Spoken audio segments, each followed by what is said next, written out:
everyone, this is Agent Joyce, ang inyong trusted at may pusong ahente.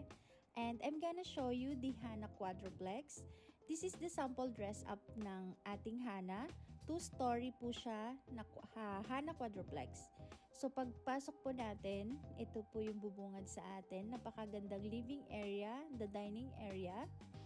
Ayan. Dito sa sample dress up natin, pumasok po tayo dito sa may parking area banda. And then ito yung toilet and bath sa may first floor.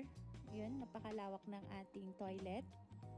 And then let's go po dito sa kitchen. Napakaganda ng kitchen natin.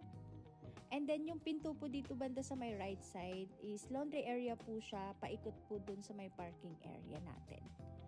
Akyat po tayo sa second floor.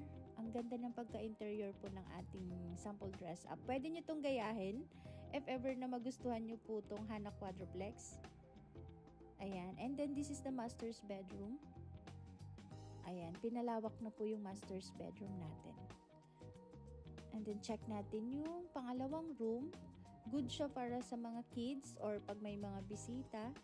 Napakalawak din. Actually, Hana Quadruplex is 80 square meter yung lot area niya.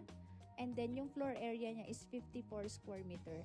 Ang ganda pati dito kasi sa parking area niya kasya po dalawang sasakyan. Tapos 2 toilet and bath na to. Isa dito sa second floor and then meron tayo sa first floor. Kung sakaling may mga bisita, at least hindi naaakyat sa taas. And 3 bedrooms. At 25,000 lang po reservation ito. Free house viewing. Kung nagustuhan po ninyo or nagandahan po kayo dito sa ating Hana Quadruplex, message nyo lang po ako. This is Agent Joyce, your trusted agent here in Minami Residences and Lancaster, New City, Cavite. See you here po. Bye!